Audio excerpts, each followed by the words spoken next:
Welcome to this episode of the $1 Million Mastermind. I'm Larry Weidel, and before we get started, if you want to know exactly how to win again and again, go to weidelonwinning.com/webinar now to watch something I've put together for you. Now let's get going into this episode of $1 Million Mastermind.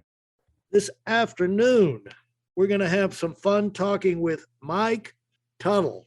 And we're going to hear ideas on winning from somebody who not only knows how to win, but knows how to have fun, knows how to pass along his insights, build teams, really in all areas of life, his relationships, his beliefs, his charitable work. He's got a foundation. He's just got, just the full life, the kind of life you dream of, where you have unlimited income, but you have also control over your time, and you can go out there and impact the world and make this thing ripple effect, create a ripple effect of wonderful things. And so it's Mike Tuttle, folks. Hey, Mike, thanks for joining us. Well, glad to be here, buddy. And, Mike, you've inspired people all over the country for decades and decades. You built an organization, a business all over North America. You've traveled the world. You've had a foundation for probably 3 decades, and you put a lot of energy and time into that. For people who don't know, Mike is in Dallas. And, I know back when he had, a lot of people buy big houses just so they can enjoy it. He had a big house. He had like 3 grills in the back, and he would bring over hundreds and hundreds of inner city youth and families out for barbecues and cookouts and all kind of games and activities. He used these facilities not only in his church and all, but also in his community. And so Mike has got far-ranging impact way beyond business. He's an amazement too, because I really don't know how he does it, but he's got a heart for other people, and he just loves to see smiles on people's faces, provide the answer. Maybe he'll get in and talk to you about Zorro and Santa Claus and what he's doing now. But Mike, thanks so much for getting on. And you spend a good bit of your time with other people, because you don't spend your time doing what you have to do. You spend your time doing what you want to do now, and that creates a really fulfilling life. And talk about that, like the price of what you had to go through early on, the way it's turned out to be worth millions of times more than any kind of effort or tough times you had to go through to get there. Well, Art always said the business was not designed to have fun in the early days, but designed to win so you could have the fun the rest of your life. And you've experienced that. I've experienced it. So many of us did, because we busted our butts in the early years to build it. But once you got it built, that compound interest starts taking, it keeps growing and growing. I couldn't stop my business if I tried. You couldn't stop yours if you tried. You've got so many people in your organization that are trying to get to where you are, and it just keeps growing and growing and growing. But, Larry, for me, and a lot of what you were just talking about, it was Maxwell. He makes a statement. In fact, I'm doing a Zoom call in Mexico, people, right now, on his book, Intentional Living. I have to get someone to translate because my Spanish is bad, but they are feasting on this book. And last night with these people in Mexico, I was talking about what Maxwell says, what makes you cry and what makes you sing. Cry when you see something that just breaks your heart and you want to help them, or someone you see them that's just so much fun, you want to be a part of it. And I thought, boy, that's where my life is right now. I love Mexico. I love the culture down there. I probably have spent 12, 15 weeks down there this year helping poor. I was with a little boy that I met recently. lady said his mother is the sister of a lady that works for me. Would you go meet this little boy, 4 years old, never been sick a day in his life? All of a sudden he started stumbling. He's got a brain tumor. They give him 6 months to live. No, and I got involved and just fall in love with this little family. They don't have air, they don't even have a refrigerator, and so poor. And I said, no, we're gonna get this kid to a special doctor in Mexico City. So we got him down there and had surgery, and he was there almost a month. It took him 2 weeks of therapy just to get strong enough to have the surgery. That's how devastating this cancer was, this tumor. And he came back, we got him back, and had him in therapy, and finally we got a clean report. And so I went down there just to have a celebration party for this little boy. He would capture your heart, and his sisters, if you met him.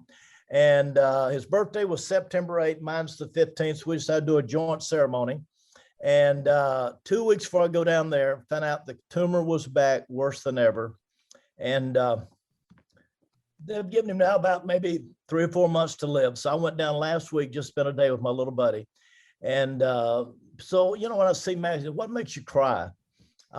When I see people have no money, no way to fix it, I got involved. My Spanish teacher down there, again, I claim she's a bad teacher because my Spanish is so bad. So, Mike, you got to meet this little boy. I'm down there hunting. You've hunted with me in Navajo. Yeah. And when he was like 2 years old, he had cancer in his left eye. They did surgery to take it out. The problem is there was another little boy also of cancer that day in the other eye, something in a bad eye. They got them mixed up and took both wrong eyes out. This little boy now has no eyeballs. Now, the one boy, they gave a lifetime settlement, but typical Mexico, they said because it was cancer, he probably would have lost his other eye. So they didn't give him nothing. The lady said, I want you to go meet this boy. They're in a tiny little house, no beds, no bathroom, no running water. He's about 10 years old now. Can you imagine? Totally blind, no eyeballs, waking up at 2 a.m, needing to use the restroom, feeling your way outside the house, trying to find some.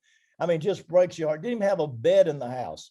Well, the lady that introduced me just bought the parents a bed. I went and bought him a bed that day. We've now put a kitchen in.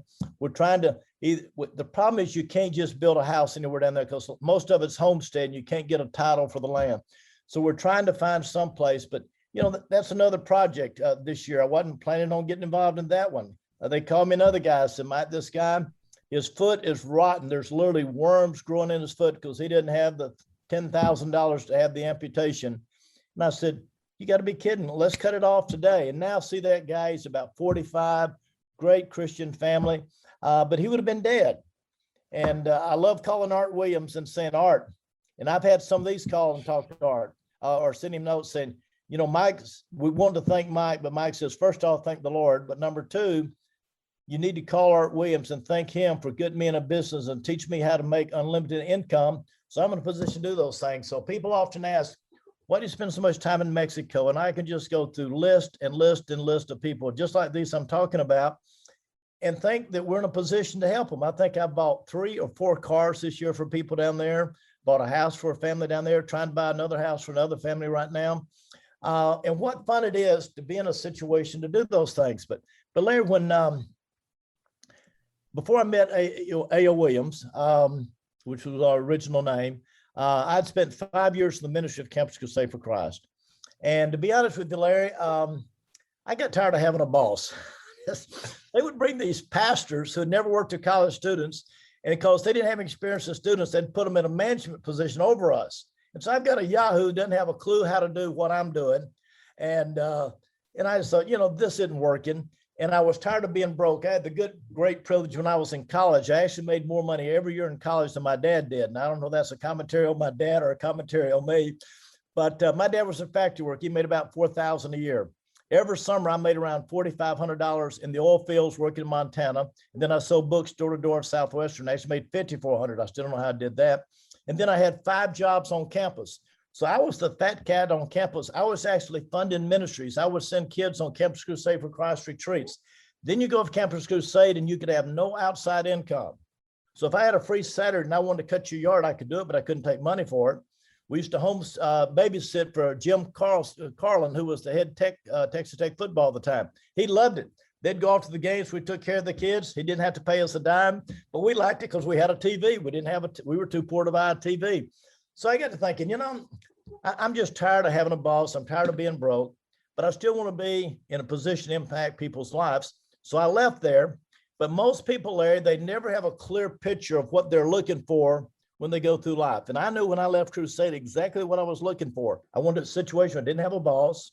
I was tired of being broke. I want to make a lot of money. But the other thing I wanted to do was be in a position to influence large numbers of people. Campus Group provided that. I'd go on any campus and work. Now, I didn't know how I was going to find that, but when I found Art Williams, man, there it was. He says, Mike, I don't want you to be a salesman. I want you to be a management. But when I met Art, he says, we want you to build RVPs and make them do RVPs.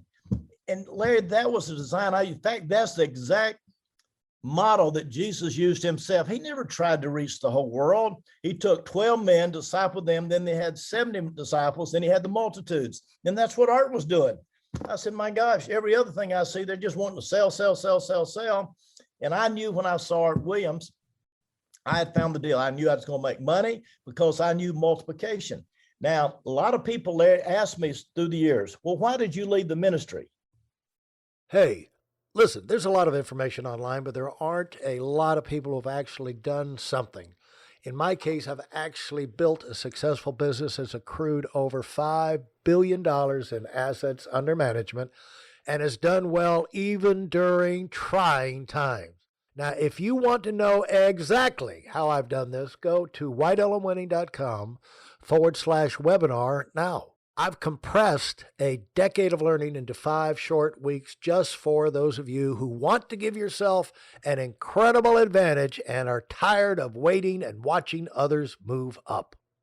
No, I said, who told you I left the ministry? I never left the ministry. Well, I thought you used to be at Campus Crusade for Christ. You didn't ask me why I left Campus Crusade for Christ. You asked me why I left the ministry. Here's the reason I left Crusade. I still love Crusade, but it just at that time in my life, I needed something different. But what was I looking for? No boss. I was looking for a chance to have unlimited income. But remember the third thing, I want to be in a position to influence large numbers of people. Now, Larry, you know, and I know, both know, we got in this business. We had no clue how big our organization would get someday. They tell me I've got some 30,000. I think I've got 1,500 RVPs. They got 20 plus to make over $1 million a year. Do you realize to have that many people, how many we actually had to recruit through the years? We've had hundreds of thousands of people that we've been a chance to influence people. And I sit there and I think, tell me one pastor has a chance to influence as many people as we do. I mean, it's unbelievable. I mean, I look at pastors, they get in the ministry because they want to find a guy like Larry Waddell, work with you, teach you, disciple you, but they become a pastor and they find out they got to do hospital calls, they got to do weddings, they got to do meetings with their staff, they got to work on budgets. And if he's got any free time, the problem is you're traveling, you're busy. And they're the most frustrated people, most of them I know. And I thought they would love to have my job. I do what they got in the ministry to do. You know, when you're building a base shop, you're pouring your life into those guys. You know where they live. You know what they eat. You know what their family life is. You know if they're having struggle with their kids. And you're able to go there and wrap your arms around them and love on these people and give them direction. That's what pastors want to do. They can't do it because they got a stupid board of elders or deacons that don't know nothing about nothing, telling them how to do their job. And I'm thinking, I'm the most free guy in the world. I just go out and love on people. If I see a need, I take care of it. I call them my eyes of Mexico. I've got 20 people down there I'm on this doing these calls with. And their job every day is to be looking for people that need my help. And boy, they bring some of the greatest people to me and we're having fun. And what's happening, they're beginning to get a vision for helping people themselves. And so when I got in this business, it just exploded. I think we made 160 our first year. And you understand, as a division leader, we didn't have RLs back then. When you're the only guy that was out here, Bill Arenda finally come out here about 2 weeks after I got started. But you know, we didn't know what we were doing. I didn't have an office. I didn't even have a business card. Didn't know where to get one. I never been in business. But then to go to RVP your first year, make 460 your first year as an RVP. You're 30 years old, 31. We went from 0 to 2,400 folks in 2 years. Now, Larry, we did that because we just loved on people. I couldn't understand why we were having so much success because businessmen started calling me and saying, Mike, we want to go to work for you. These were 45-year-old businessmen. I was highly intimidated, Larry. I thought, I don't know why this is working for me. I don't know what I'm doing. These guys would just kill it because they're professional businessmen. And as you know, Larry, most of them, they struggle in this business. And I Right. began to realize, I listened to Art one day, and it's like the Bible. You read the Bible, and one day there's a new verse that was not in there last week. God slipped it in there. So I'm listening to Art one day, and he said, the key to this business is to build relations and communicate with people. How come I never heard that before? And it hit me, Mike, that's the only thing you know how to do. I don't know how to do all that technical stuff. I'm not a tech guy. I don't know how to do budgets. I don't know how to order people around. The nice thing about our business, we deal with a volunteer sales force. There was a pastor, and I wish I could think of his name. I came up in the Northeast, famous guy, but he had a meeting with Clinton one time. And he said, Clinton, you got the easiest job compared to mine as a pastor. And Clinton gave him a horse laugh. You know, there's nothing harder than being the president of the United States. He said, no, no, no.